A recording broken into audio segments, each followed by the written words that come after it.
Good morning, everyone, and really appreciate the opportunity to speak. So thanks, Craig and the other organisers. I probably need to start by saying that Craig was my master's supervisor, or one of my master's supervisors, so the fact I'm standing here is probably testament to the fact that it's not what you know, but who you know.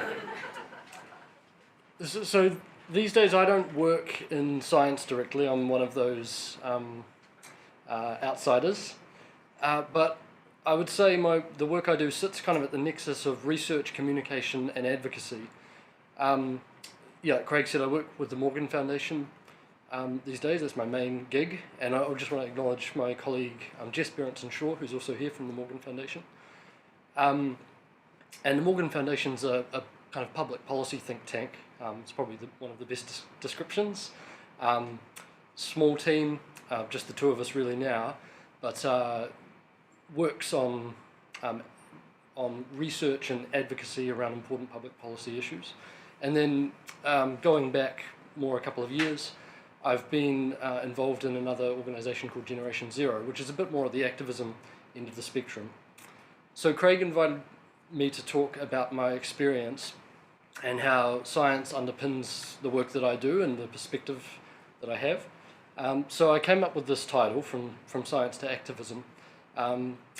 Even though I wouldn't normally describe myself as an activist most of the time, partly because I think there are negative perceptions around the word, but I used it here because, well, firstly I know scientists are a pretty non-judgmental bunch who don't jump to conclusions based on labels,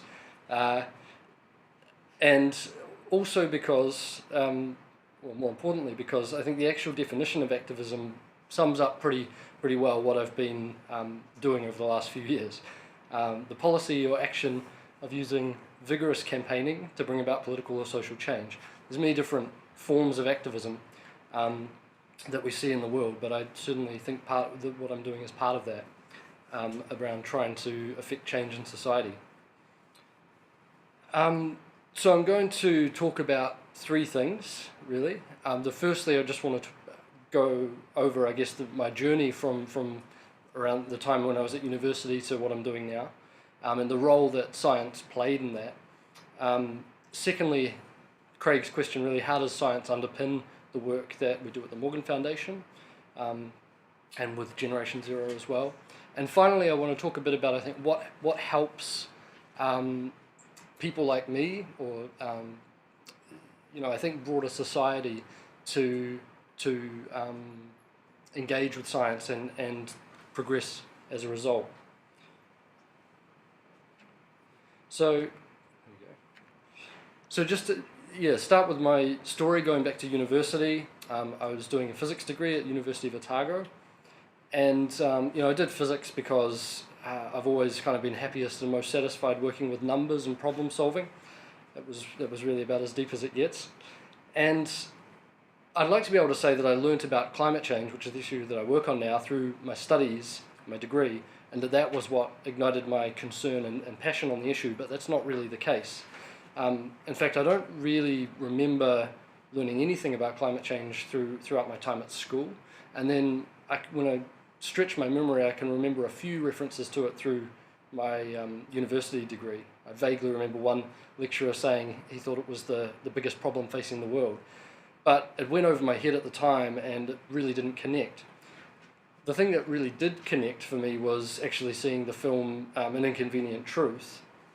And I think that really shows how it's not just, maybe if I had the evidence solidly presented to me, it would have triggered an awakening, but it wasn't just that, it's also having a narrative around the issue and bringing it home to people in a way that appeals to values that's important.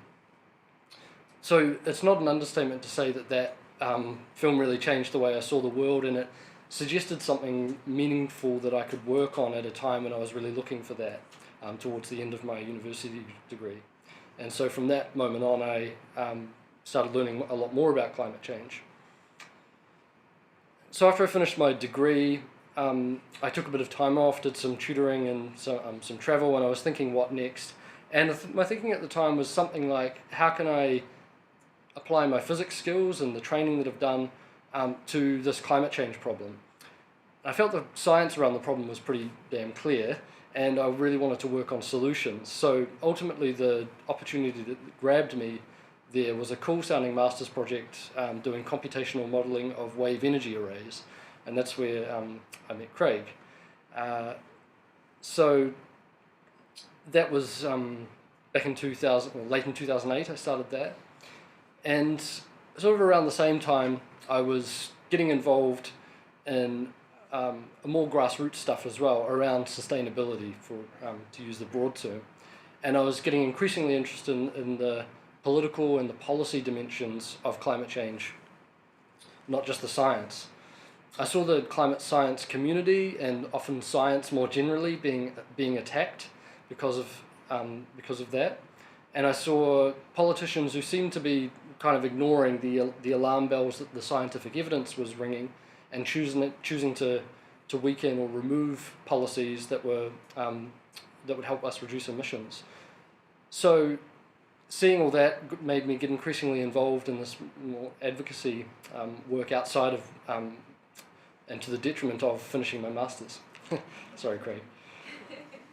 So 2010 was a key year where I was selected as part of a group that went to the United Nations Climate Summit at the end of that year in Cancun in Mexico, and that really allowed me to see firsthand how the global political process was very removed from the science that I was familiar with, and the urgency that should have commanded.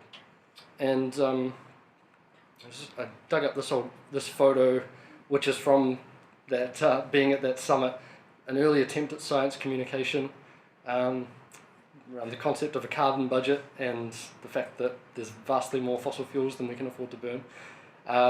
I'd maybe give it a 4 out of 10 these days. Hopefully I've improved a bit since then. But yeah, anyway, that was a really important experience to what I was going to do next, I think. And around then I made the decision that I wanted to move more fully into activism kind of work after finishing my masters. So while I was wrapping up my masters, I was involved in starting this group called Generation Zero. And the name itself is informed by science, by our understanding of the climate change problem and the fact that to stop global warming we need to get our carbon emissions to net zero, and that the timeframes that we're dealing with in order to stay well under 2 degrees meant that it's really a problem that our generation has to tackle within our lifetime. So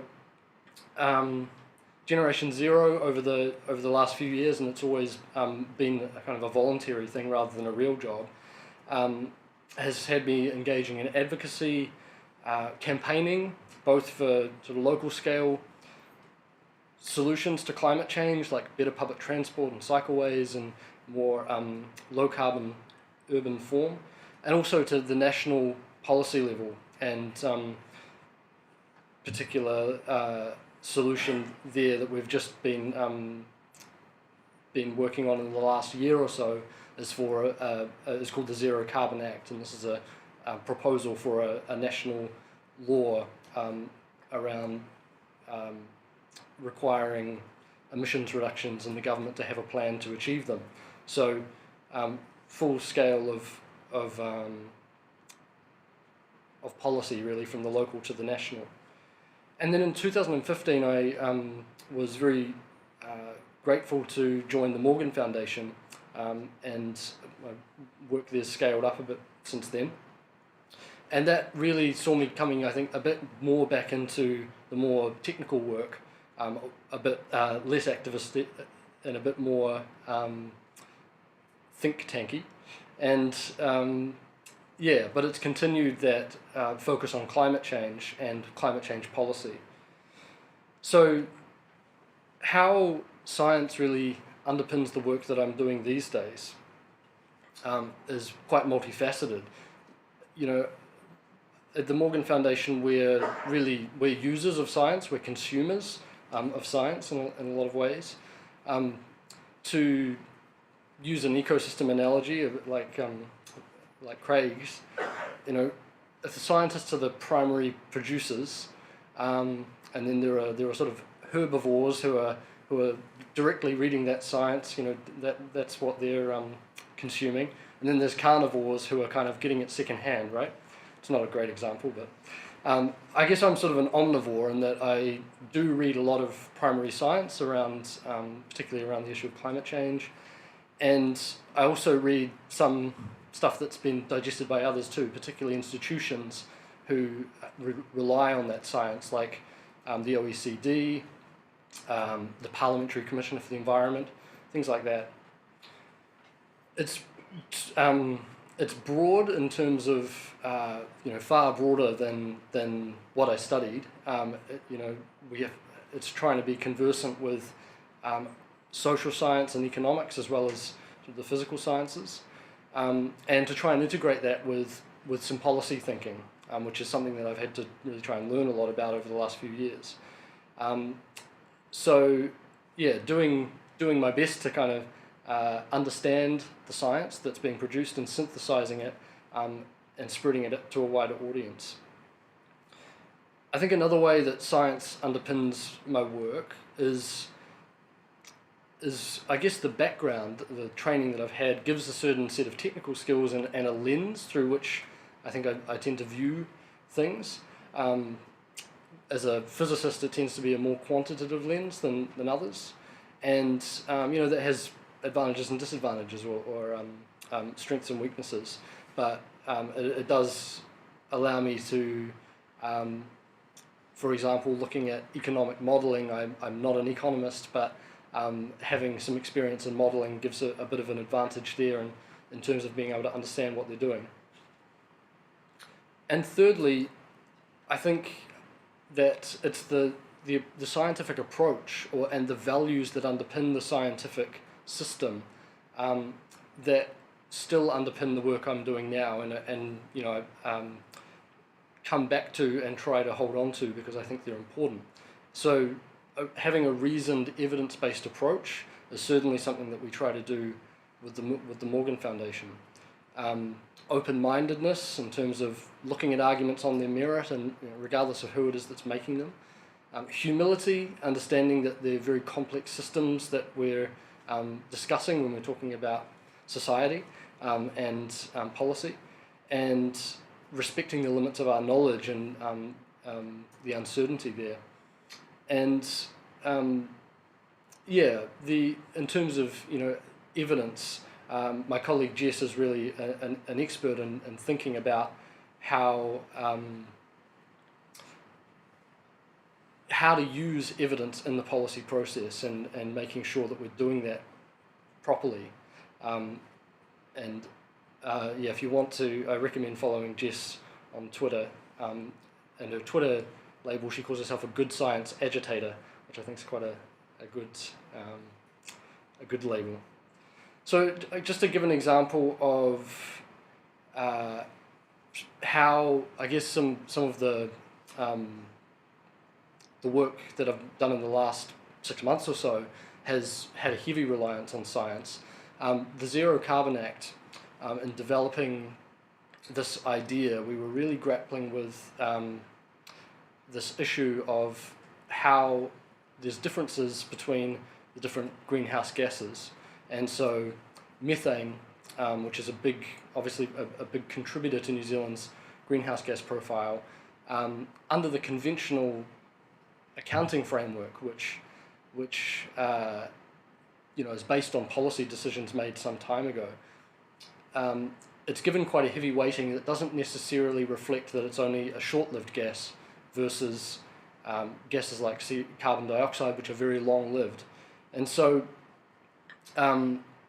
we were relying, you know, reading a lot of science around that to try and inform a policy position that made sense for New Zealand, and ultimately, yeah, picking up on an approach from the scientific literature called the two baskets approach, basically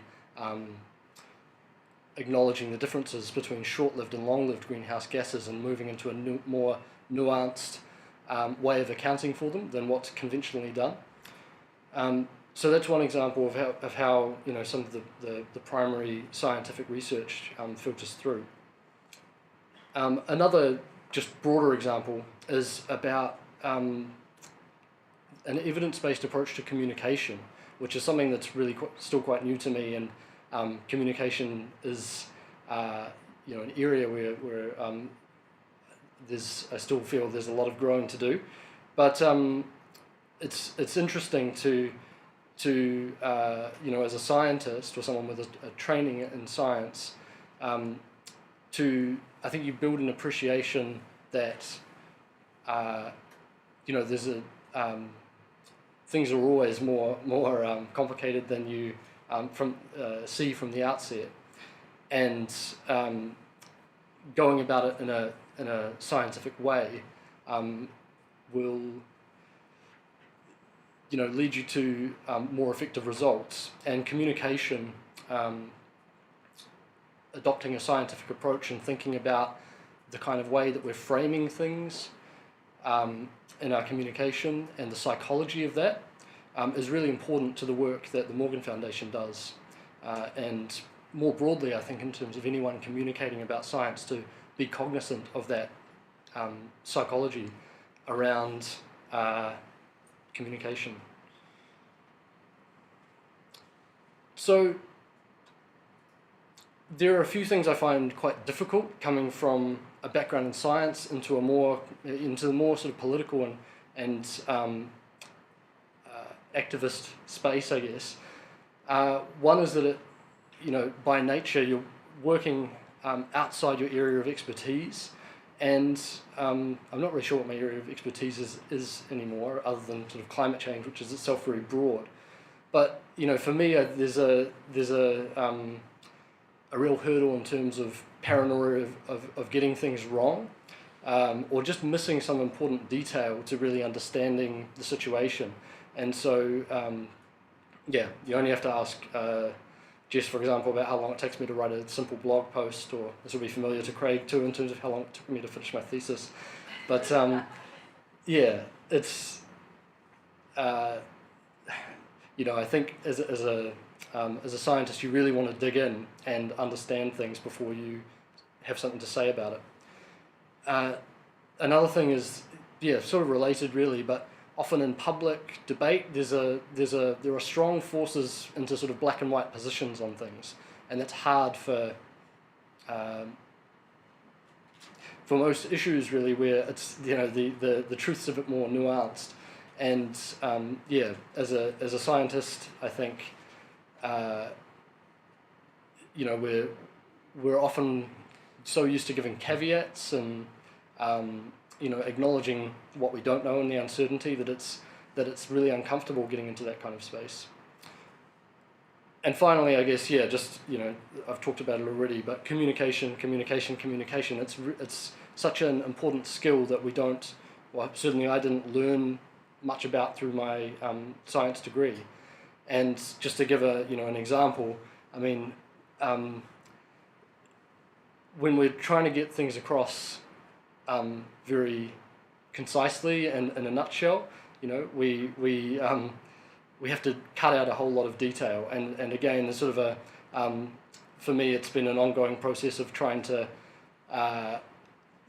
navigate feeling uncomfortable about simplifying or oversimplifying things.